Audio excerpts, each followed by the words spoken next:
ॐ भूर्भुवः स्वः तत्सवितुर्वरेण्यं भर्गो देवस्य धीमहि धियो यो नः प्रचोदयात्। वेद ही ईश्वर्यवाणी है, वेद ही ईश्वर्यवाणी है। सर्व संसार को कल्याणी है, सर्व संसार को कल्याणी है।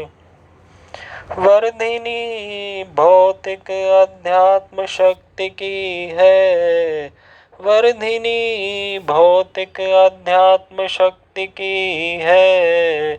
शिक्षिका ज्ञान कर्म भक्ति की है, शिक्षिका ज्ञान कर्म भक्ति की है।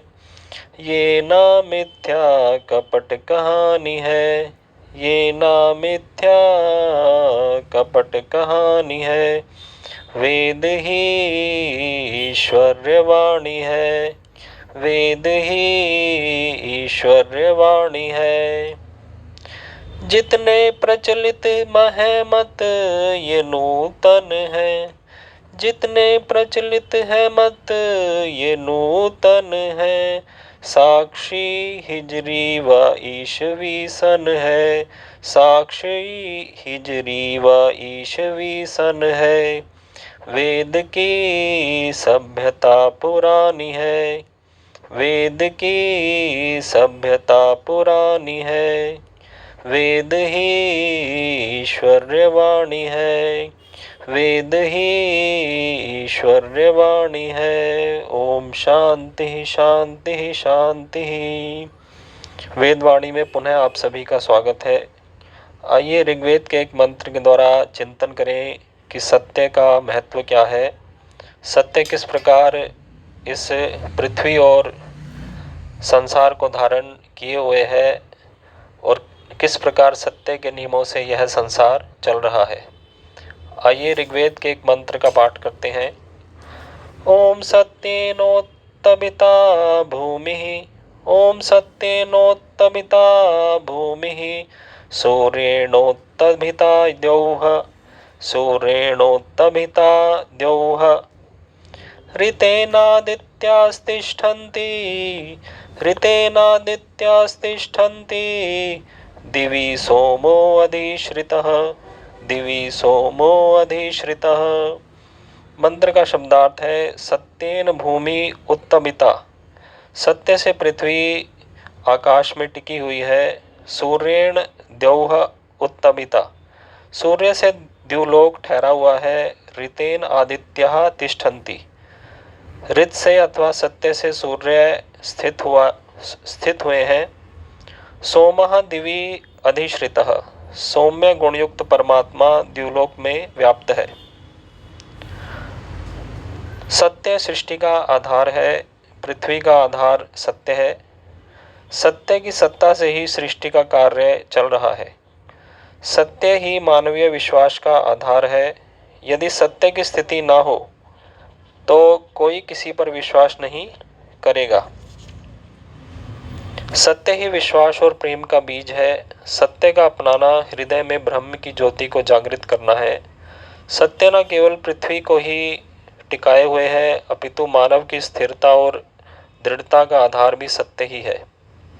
जिस प्रकार सूर्य के कारण द्युलोक व ऊपर सौरमंडल आदि स्थिर हैं, उसी प्रकार सत्य के द्वारा द्वादश सूर्य स्थिर हैं। प्रत्येक मास में सूर्य की गति में कुछ अंतर होता है, जिससे राशियों में उसका संक्रमण होता है। इस आधार पर ही 12 मासों के 12 सूर्य माने जाते हैं और उनको विभिन्न नाम दिए गए हैं। सत्य का ही आनंदमय रूप सोम है, सत्य ही सोम और ब्रह्म रूप है। वह सोम मानव के द्युलोक में भी प्रतिष्ठित है। मानव के शरीर में शिरोभाग उसका द्युलोक है। इस शिरोभाग में सहस्रार चक्र है।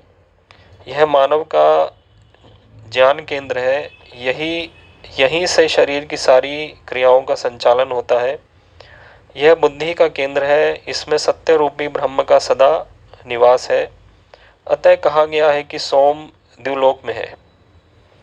तो इस मंत्र में सत्य का महत्व बताया गया कि सत्य पर ही भूमि टिकी हुई है और जितने आदित्य हैं, सूर्य हैं, वह भी ऋत पर ही टिके हुए हैं। तो सत्य के कारण ही संसार चल रहा है। जो परमात्मा ने सत्य नियम बनाए हैं उसी के आधार पर पृथ्वी भी अपनी धुरी पर और सूर्य के चारों ओर घूम रही है। इसी प्रकार अन्य ग्रह भी सूर्य के चारों ओर घूम रहे हैं, चंद्रमा पृथ्वी के चारों ओर घूमता है।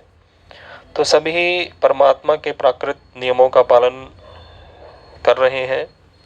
पृथ्वी के अपने धुरी पर घूमने से दिनों रात होते हैं और जो है सूर्य का चक्कर लगाती है तो उससे ऋतुओं का परिवर्तन भी होता है।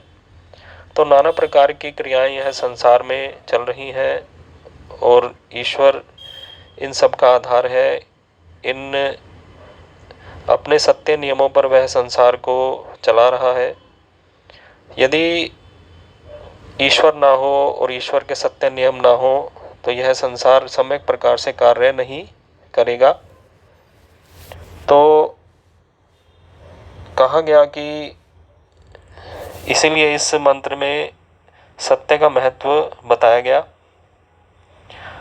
तो इसी प्रकार मानव को भी सत्य आचरण करना चाहिए, सत्य को ही ग्रहण करना चाहिए। जब संसार सत्य पर टिका हुआ है तो उसका जीवन भी सत्य पर ही टिका हुआ है।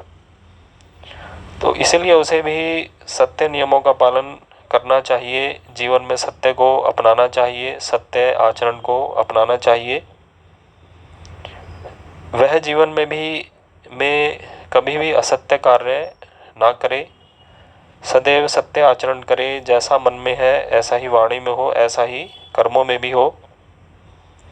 तो यदि वह सत्य आचरण करेगा तो उसके लिए संसार के सभी रत्न उपस्थित हैं।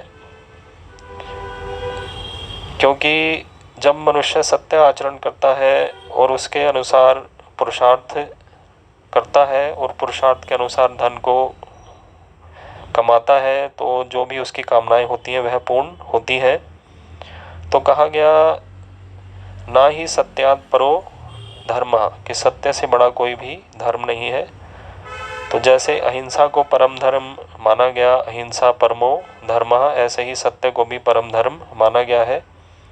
तो मनुष्य सत्य आचरण करे, इस परम धर्म को अपनाए और जो परमात्मा की वेदवाणी है जिसमें सत्य बातें लिखी हुई हैं उन पर आचरण करे। क्योंकि वेद सभी सत्य विद्याओं का पुस्तक है। तो वेद में जो कि सत्य बातें परमात्मा ने बताई हैं जिनसे मानव का कल्याण होता है उन पर मनुष्य को आचरण करना चाहिए, ईश्वर की सत्य आज्ञाओं का पालन करना चाहिए और झूठ से पृथक रहकर सत्य के द्वारा संसार में प्रसिद्धि प्राप्त करनी चाहिए। तो ईश्वर ने नाना प्रकार के हमें कर्तव्य बताए हैं। तो अग्निहोत्र है और ईश्वर का ध्यान है, यह दोनों अवश्य ही करने योग्य है। ईश्वर का ध्यान तो प्रतिदिन करें, ईश्वर का स्मरण करें प्रातः और सायं। और अग्निहोत्र का भी प्रतिदिन विधान है, जो प्रतिदिन ना कर सके वह कम से कम सप्ताह में एक बार अथवा पक्ष में एक बार करे। तो इसी प्रकार जो नाना प्रकार के दूसरे परोपकार कार्य हैं, प्राणी मात्र का भला, अपना भी और दूसरों का भला, यह भी करता रहे मानव, कि जिससे उन्नति को उत्तरोत्तर वह प्राप्त हो। तो उन्नति करना ही मानव का लक्ष्य है। तो संसार में उत्तम कर्मों को करते हुए 100 वर्ष तक जीने की इच्छा करनी चाहिए, ऐसा वेद मंत्र में कहा है। कुर्वन्ने वेह कर्माणि जिजीविषेत् शतं समः, कि कर्म करते हुए 100 वर्ष कर्म करते हुए जीने की इच्छा करे।